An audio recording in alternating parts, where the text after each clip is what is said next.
Buletin Didik 10 Januari bersama saya Charles Mohan. Salam sejahtera.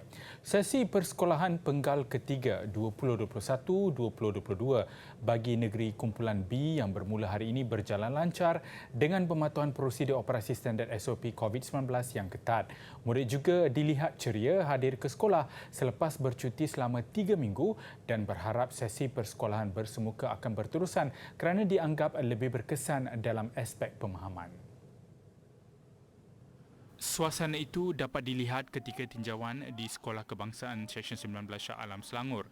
Malah sebahagian besar mereka menunjukkan keterujaan apabila hadir seawal jam 6.30 pagi. Dia sebenarnya pasal dah lama tak pergi sekolah. PDPR kat rumah. Jadi ini amat bagi anak memang amat suka bangun awal, dan bagi ayah sekarang ni memang kena lagi bersedia lagi lah, dan ini peluang untuk anak kembali baliklah, ya, bertemu cikgu yang dirindui dan peluang untuk belajar yang sempurna lah, insya-Allah. Sementara itu, tinjauan di Sekolah Kebangsaan Taman Seri Muda dan Taman Seri Muda 2 mendapati ia belum dibuka untuk sesi persekolahan.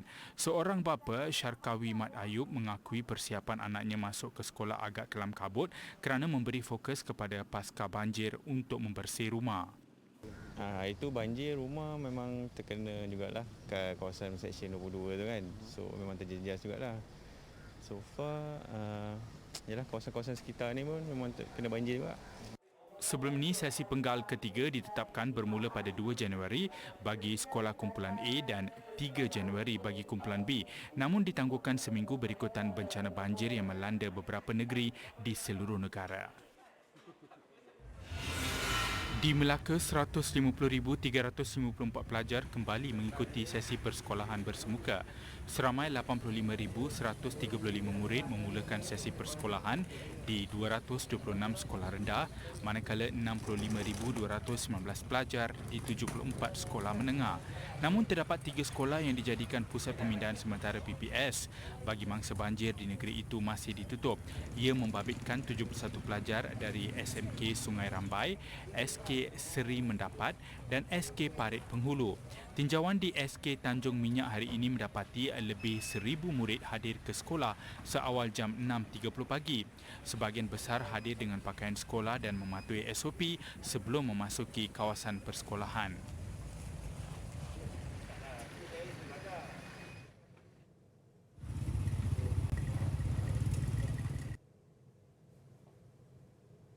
Mendapati sebahagian besar mereka datang seawal 7 pagi dengan dihantar oleh ibu bapa. Di Sekolah Jenis Kebangsaan Tamil SJKT Kangar dan Sekolah Kebangsaan Putra Kangar, kebanyakan murid dilihat memakai pakaian sekolah dengan hanya sebilangan kecil dengan pakaian sukan. Kalau dah pergi sekolah kan rasa gembira.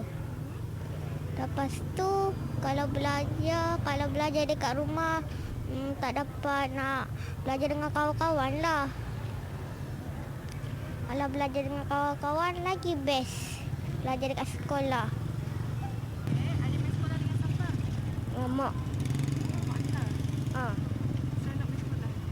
Nak main sekolah ni nak bagi pandai. Semangat nak main sekolah ini. Darjah berapa dah? 5. Apa yang membuatkan kita semangat nak main sekolah? Nak belajar lah.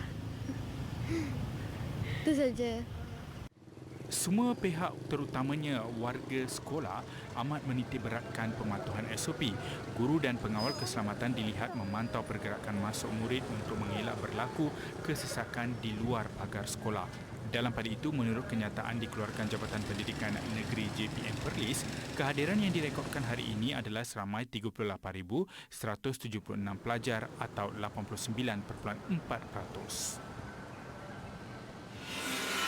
Di Sabah, murid di 3 sekolah yang masih terjejas banjir menghadiri kelas secara pengajaran dan pembelajaran di rumah PDPR.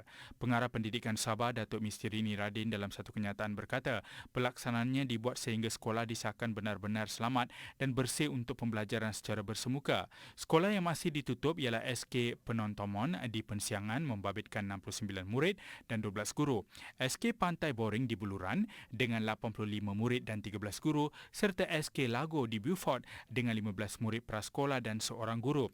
Sementara itu, Datuk Misirini berkata mulai hari ini 320,912 murid dari 1,075 sekolah rendah dan 215,483 pelajar dari 218 sekolah menengah meneruskan pembelajaran sesi penggal ketiga 2021-2022. Untuk institusi swasta, terdapat 7,149 pelajar dari 18 sekolah rendah dan 20 sekolah menengah. Ibu bapa atau penjaga tidak perlu gusar mengenai pengoperasian sekolah kerana hanya sekolah yang bersedia sepenuhnya selepas terkesan akibat bencana banjir akan beroperasi seperti biasa. Menurut Menteri Kanan Pendidikan Datuk Dr. Razi Jidin, Kementerian Pendidikan akan mengemaskini senarai sekolah yang sedia beroperasi pada hari Rabu setiap minggu. Jelas Datuk Dr. Razi, jika ada sekolah sedia untuk beroperasi, pihak sekolah akan memaklumkan kepada ibu bapa atau penjaga mengenai pembukaan semula pada Ahad atau Isnin minggu persekolahan berikutnya. Namun pada masa yang sama, keadaan situasi banjir ini amat dinamik. Tiba-tiba sebelum ini sekolah tu boleh dibuka, tapi tiba-tiba air naik. Itu secara automatik, maknanya kalau dah air dah memenuhi kawasan sekolah tak dapat hadir, maka sekolah ini akan dimasukkan dalam senarai tersebut, tapi tindakan awal akan diambil untuk maklumkan kepada ibu bapa. Beliau berkata demikian selepas melakukan tinjauan pada hari pertama persekolahan bagi Negeri Kumpulan B di Sekolah Kebangsaan Meru Kelang siang tadi. Sekolah ini antara yang terjejas akibat banjir besar di Selangor Disember lalu. Seramai 1.2 juta murid sudah hadir ke sekolah bagi Negeri Kumpulan A semalam dan 2.8 juta murid Negeri Kumpulan B hadir ke sekolah pada hari ini. Keseluruhannya, sekitar 4 juta murid sekolah rendah dan menengah memulakan sesi persekolahan penggal ketiga 2021-2022.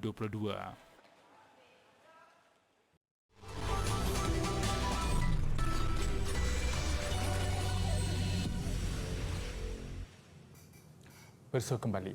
Hari pertama sesi sekolah bersemuka hari ini melakar pengalaman baru buat 23 pelajar di Kampung Bemban Jelebu Negeri Sembilan. Buat pertama kalinya mereka ke sekolah dengan menaiki bot tempur Angkatan Tentera Malaysia ATM.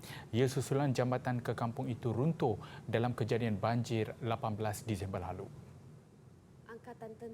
Bantuan ini membabitkan murid Sekolah Kebangsaan Durian Tipus, SK Sungai Buloh dan pelajar Sekolah Menengah Kebangsaan Teriang.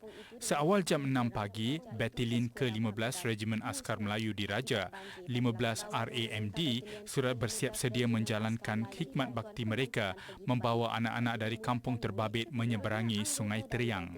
Selain itu, 3 van turut disediakan Pejabat Pendidikan Daerah Jelebu untuk menghantar mereka ke sekolah masing-masing dengan usia paling muda 6 tahun.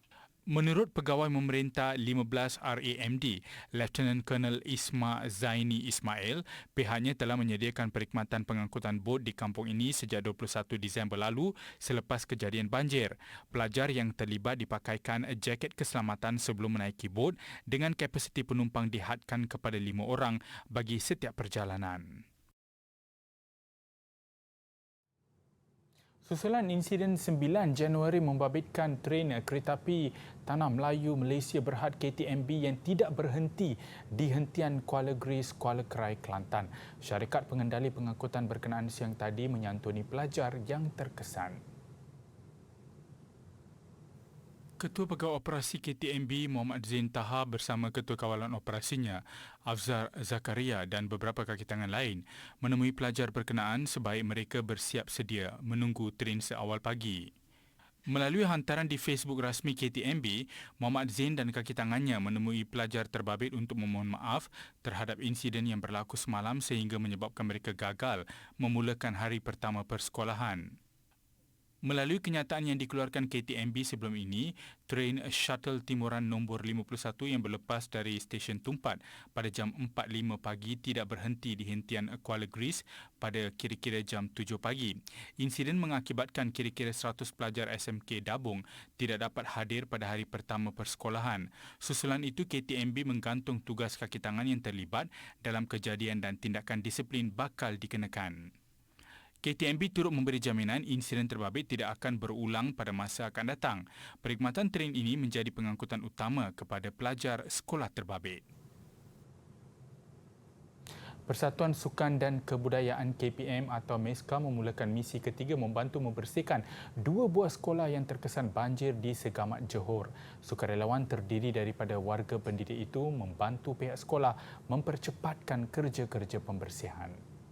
Ini adalah misi Kementerian Pendidikan Malaysia yang kita laksanakan melalui MESKA KPM yang dianggotai oleh pegawai-pegawai daripada bahagian-bahagian yang ada di KPM. Ini misi kali yang ketiga lah untuk kita hadir ke Segamat Johor, dan jumlah sukarelawan kita yang hadir kemari berjumlah seramai 64 orang.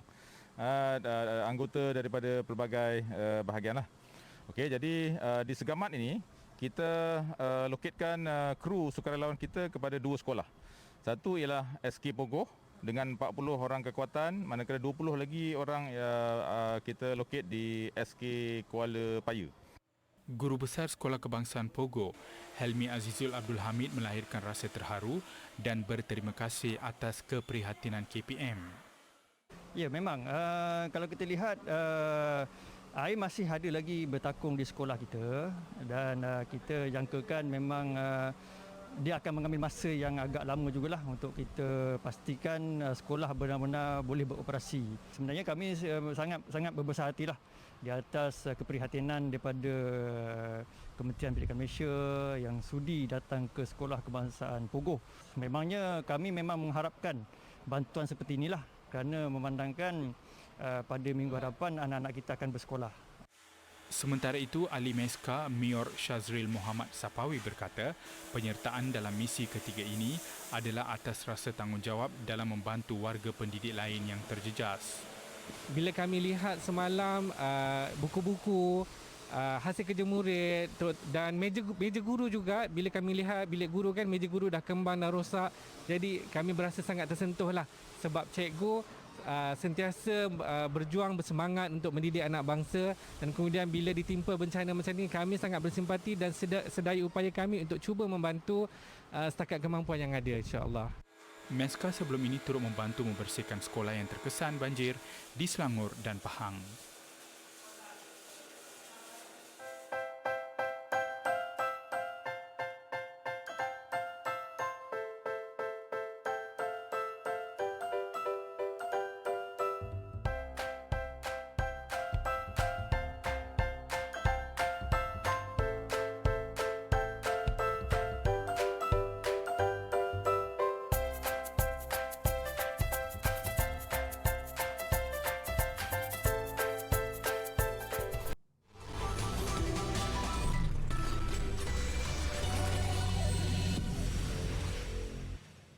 Bersua kembali.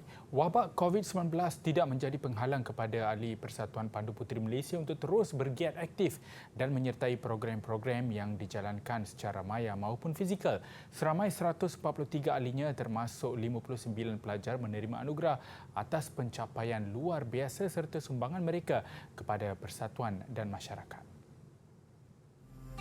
Kesemua mereka diraihkan dalam Majlis Pengurnian Anugerah Persatuan Pandu Puteri Malaysia yang berlangsung di Kuala Lumpur siang tadi.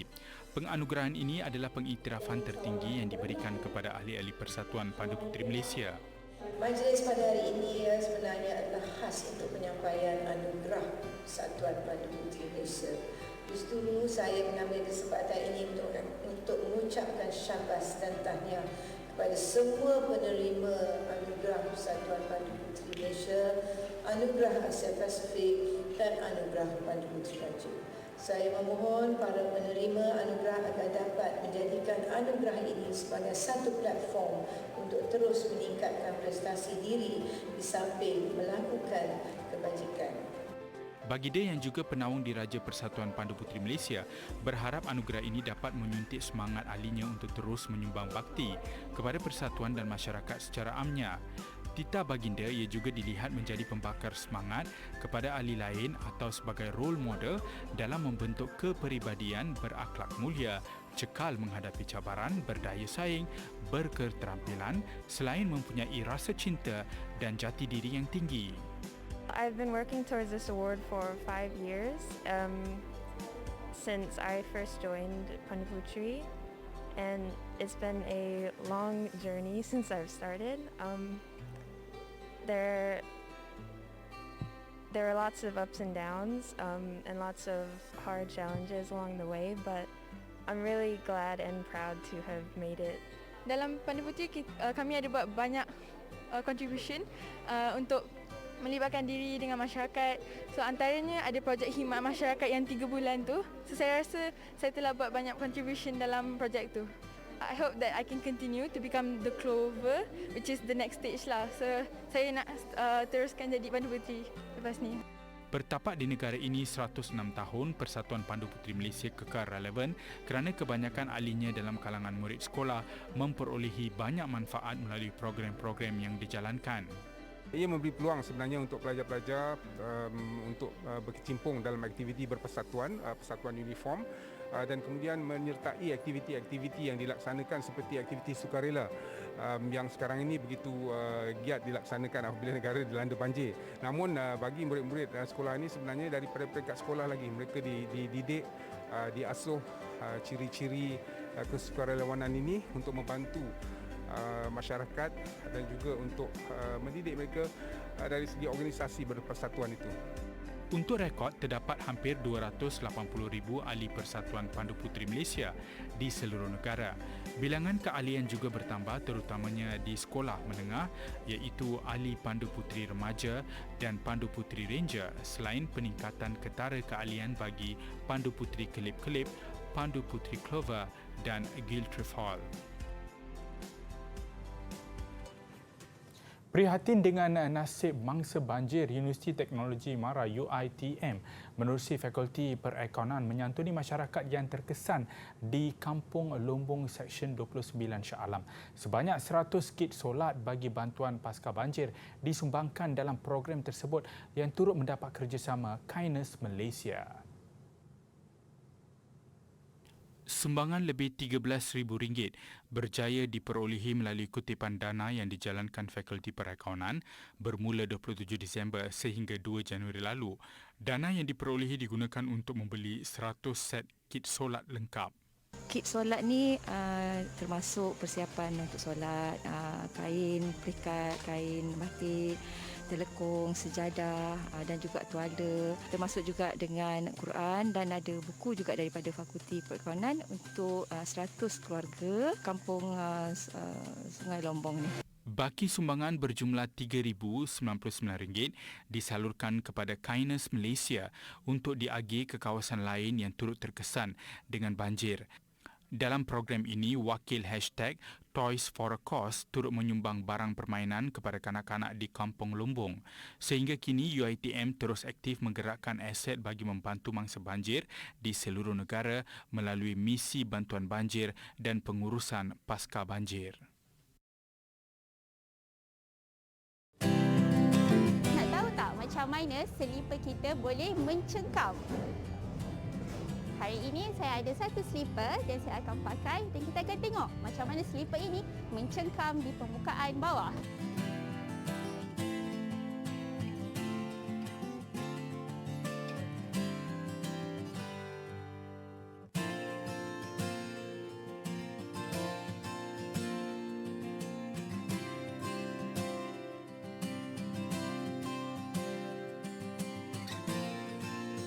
Ada lihat tak tadi yang seperti akak berdiri di atas platform, akak tidak jatuh. Sebab apa ya? Okey, apa yang berlaku adalah disebabkan konsep geseran. Geseran adalah daya yang berlawan dengan gerakan yang berlaku di antara dua permukaan saling bersentuhan. So, semakin tinggi daya geseran, semakin tinggi jugalah daya cengkaman.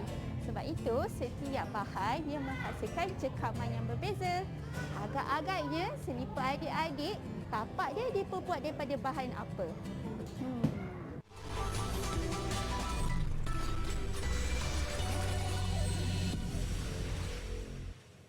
Besok kembali bola sepak Piala FA Inggeris, satu lagi kejutan berlaku pada pusingan ketiga menyaksikan kelab Liga Perdana Arsenal tersingkir.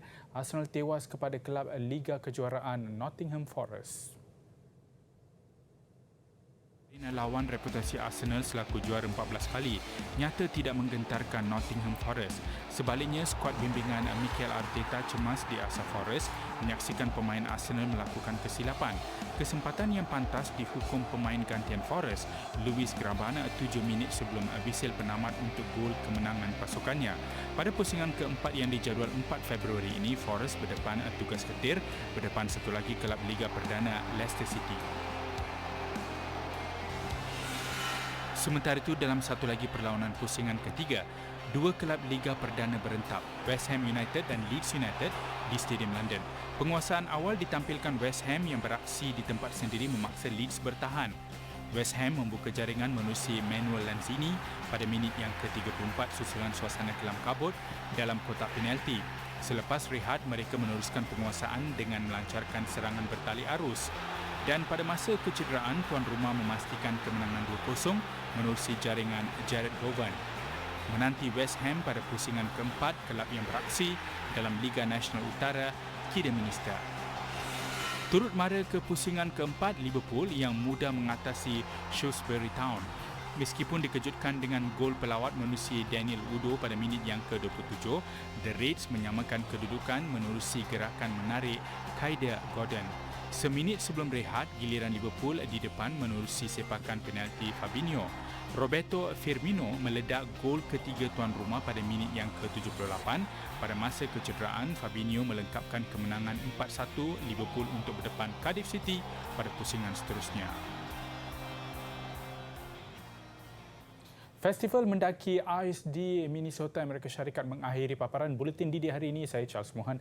Salam hormat dan kita jumpa lagi.